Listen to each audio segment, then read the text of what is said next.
is Sammy with Team PhotoFrost at PhotoFrost. Today I want to do a quick video. I'd like to make a future video a little more complete than what today's going to be, but this is a quick review of the new Silhouette Studio version 4.0. I wasn't aware of the the new update, so this is for everybody that we've seen at the SoFlo show that recently purchased a portrait or a Cameo 3 or even a Cameo 2 from us. So this should give you like a quick start of how to bring in a picture, create circles, size the circles, and go ahead and lay out as many as possible on a page on 8.5 by 11 so that we can go ahead and print and then cut with the actual Silhouette machines cutters. So here we go. I'm opening up Silhouette Studio right now. As you can see, it says Silhouette 4.0. Let me see if I can pull this up. So under Help and down to About Silhouette Studio, this is where it shows the actual the version, which is 4.0.623. All right.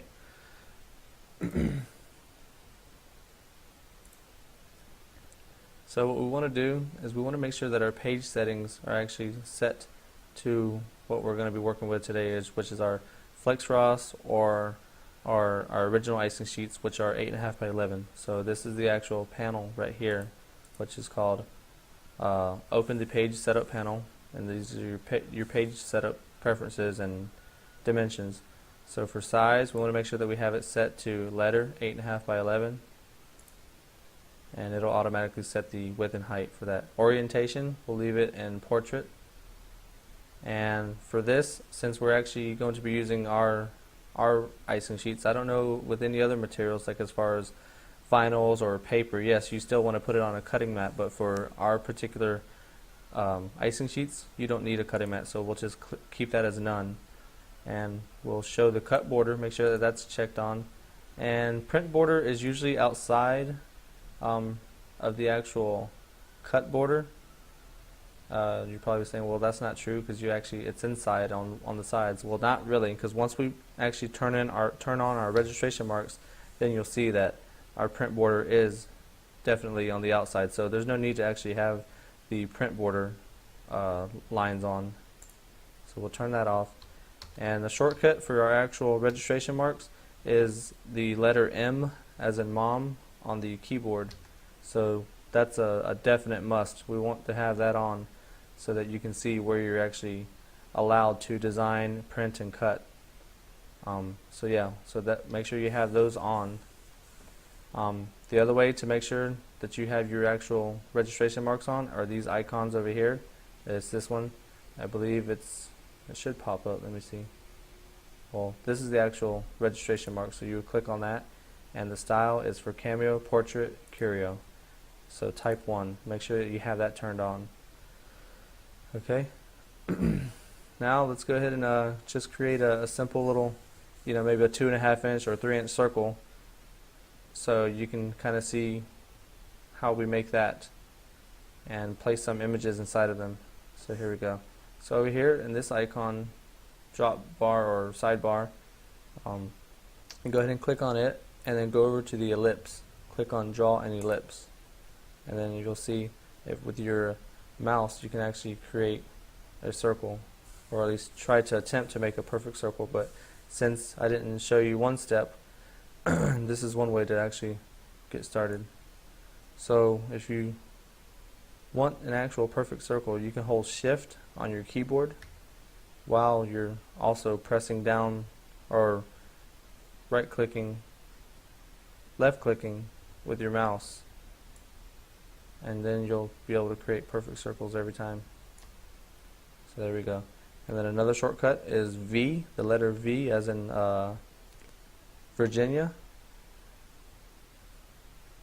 Click V, it turns it back into your cursor arrow. Now we click on that, and we can go ahead and change the size of our actual circles by either holding one of the corners and dragging it up and down.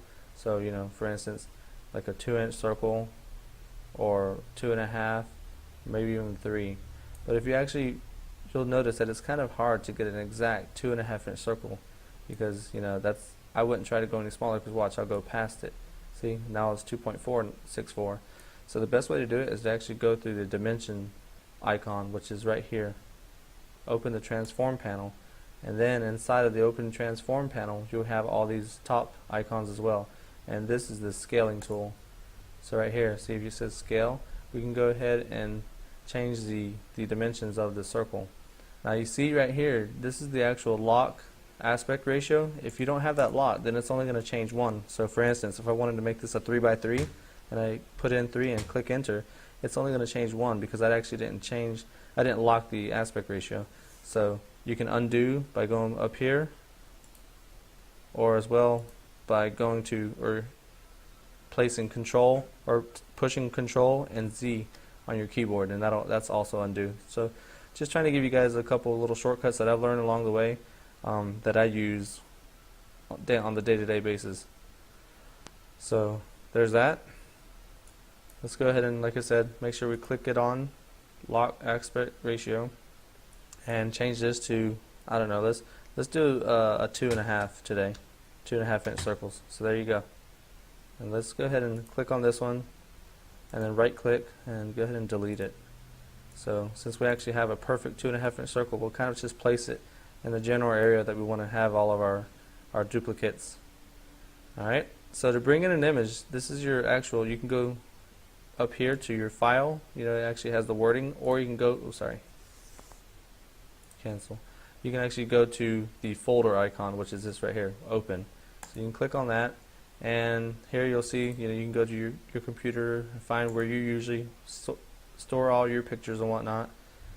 Just drag in an image. I'll show you real quick. You can drag in an image one by one if that's how you'd like to do it, or you can actually just click on the image and it'll bring it in as a whole new page. See, and these are the actual page icons. You see, it brought it in because I didn't drag it in, it brought it in as a whole other image. Alright.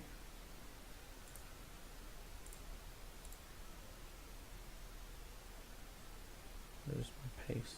There, paste.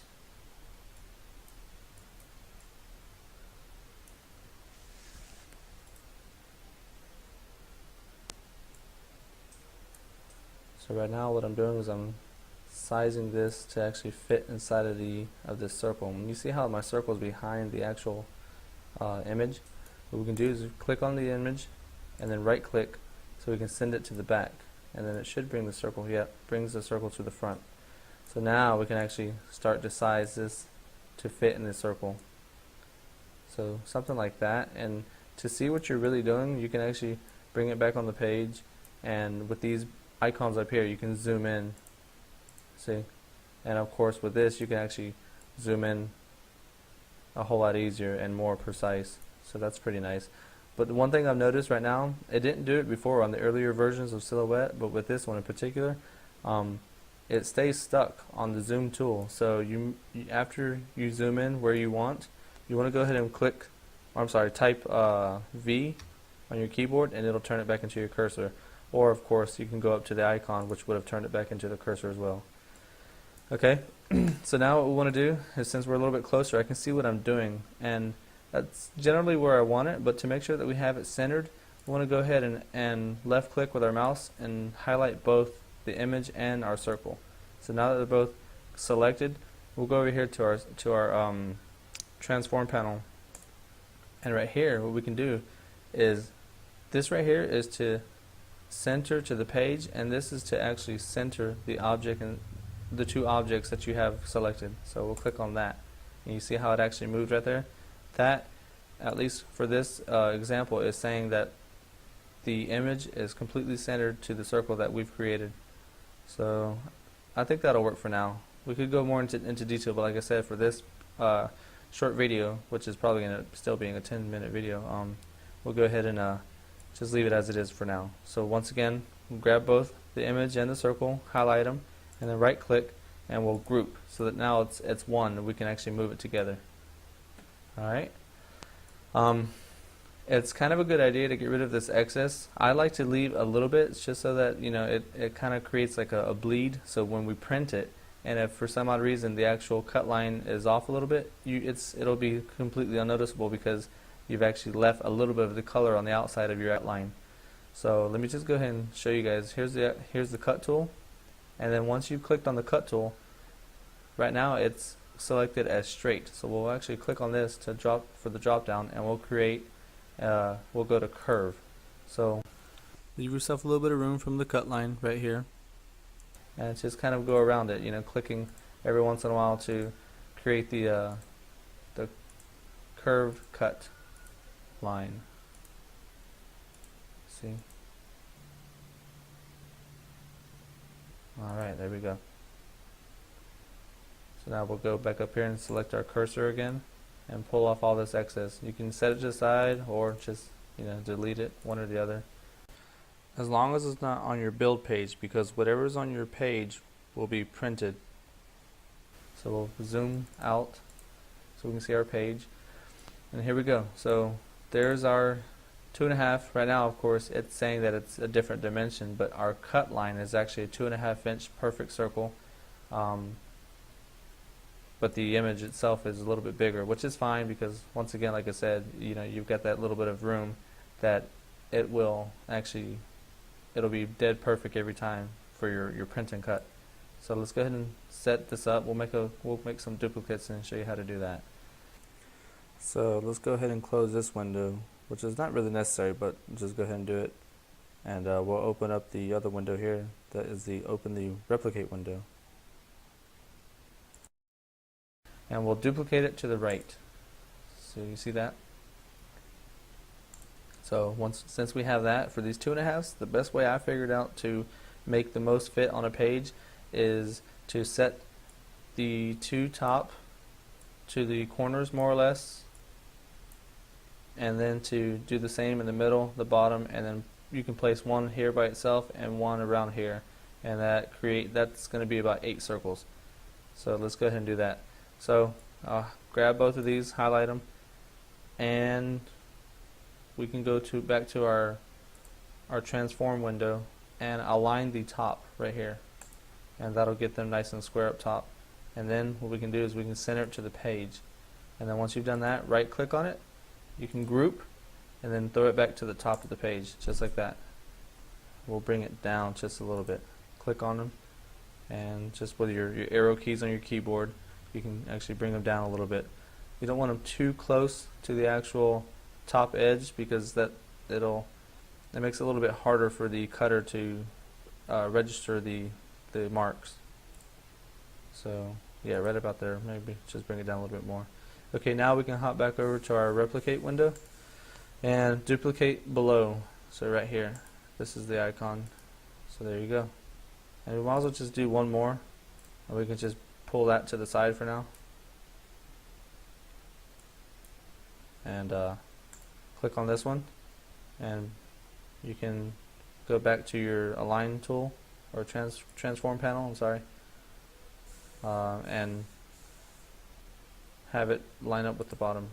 And there we go. And once again, we'll bring it up a little bit around here, just so that it's not too close to our actual registration marks. Alright, so now we have that. Let's go ahead and grab all of them. This is left click on the mouse and highlighting all of our images on the sheet only right here. There we go. And now we'll go right here and space them vertically. There you go. There we go. Now we can go ahead and, with these 2 extra that we duplicated, we can right click on these and ungroup, and then go ahead and place them between.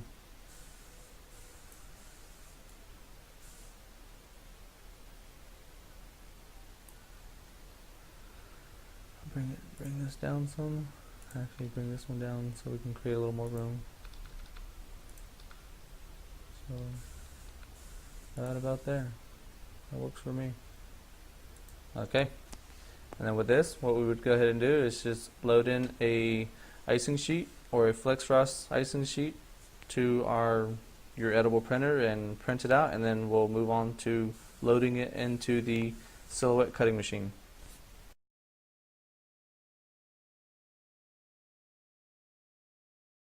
Before we move on to the next step, let me show you how to send the image to your printer. So assuming you already put connected your printer with the software for the driver to your computer. All you'd have to do next, once you have your page laid out how you want, you'd go up here and to send to printer. Click on that, and it'll prompt you with this window. And of course, as you see, I've got a bunch of our printers, but for yours in particular, you'll probably just have one. So make sure you have that printer selected, the one that you're going to send it to.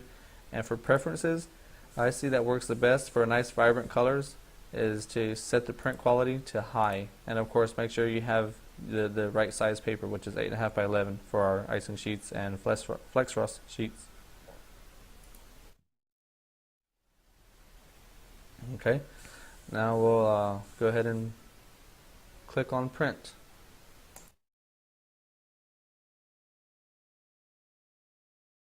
See, now it'll send over to your edible printer. So thanks a lot everybody for sticking with me so far in this, what I said was going to be a brief tutorial, which has actually turned out to be quite a long video. So in this little clip right here, all I'm doing is showing you that I'm clicking send on my computer and it printing on our edible Canon printer, which will work with anything that you have, whether it may be a rear feed or a front feed, and any make or model, as long as you're running edible inks. And this is our FlexFrost icing sheet. So I'll go ahead and speed up the video since this is kind of a boring process.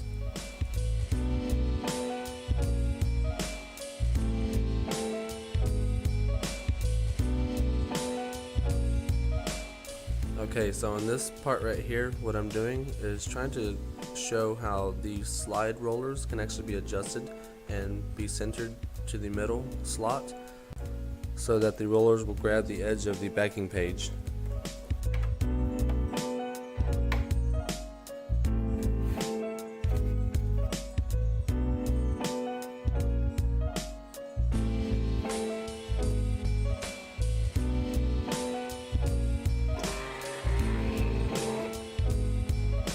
Alright, now that we've actually finished printing out our image, and I showed you how to load your page into the into your cameo or your portrait, I'll show you how to actually send the page or your layout to the actual cutter.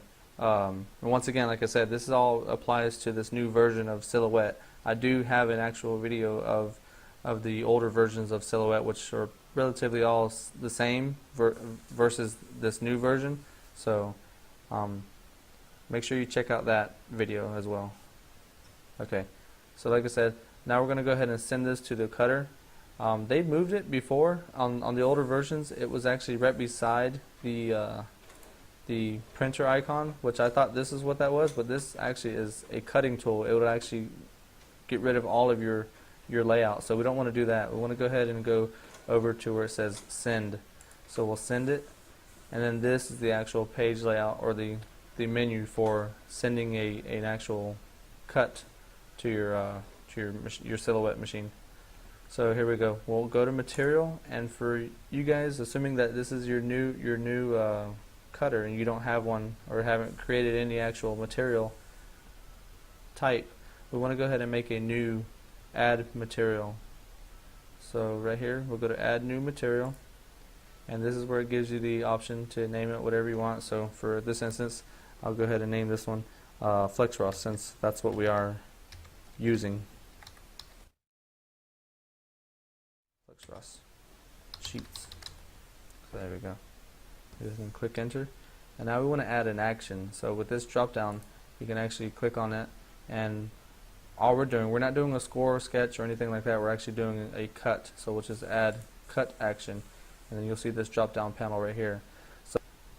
So for my personal settings, I'll show you guys what I have. So I turned the speed up to around 7 or 8. So we'll do 7 for this one. And for the thickness of our FlexFrost sheets, I see that 14 works the best. So around 14. So there we go. So make sure you don't have double pass on and no track enhancing, so we'll leave it just like that.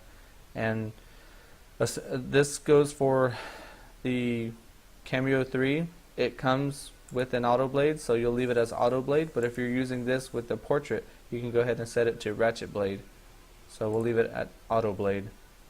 So there we go. And of course, sorry, you want to set the level to level 2 for FlexFrost sheets. Level 2. For our standard icing sheets, you want to go ahead and have it to a level 3. But once again, level 2 for FlexFrost. We'll go ahead and save this. So once you have that material type set up, that's just a one-time setup. So here it is.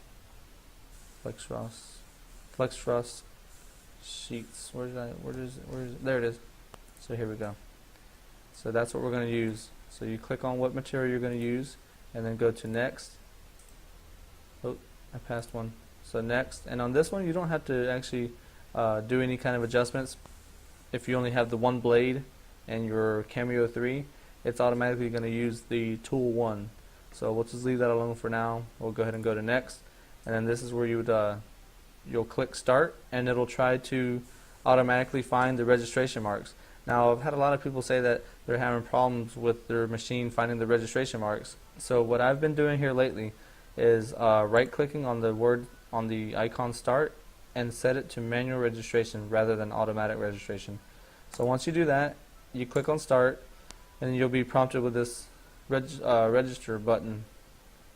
Now, see, before on the older version, you actually had arrow keys that would allow you to move the actual blade on the cutter, but we don't have that now. But it's still doing it, but it's not showing. So anyways, what I do is I would click on this area right here and then use the arrow keys on my keyboard to actually move, and I'll show you guys right now.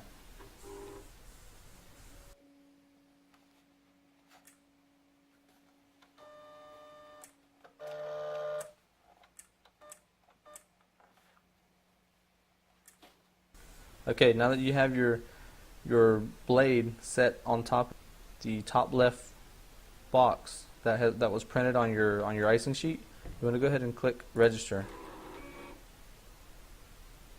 and then that's it. Once it finds it, then you're ready to print it, then you're ready to cut your image out.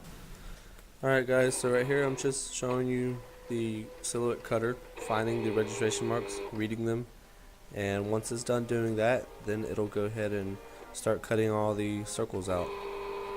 So I'll go ahead and speed up the video right here a little bit, but at least let you guys see the whole process of the print and cut and the final product.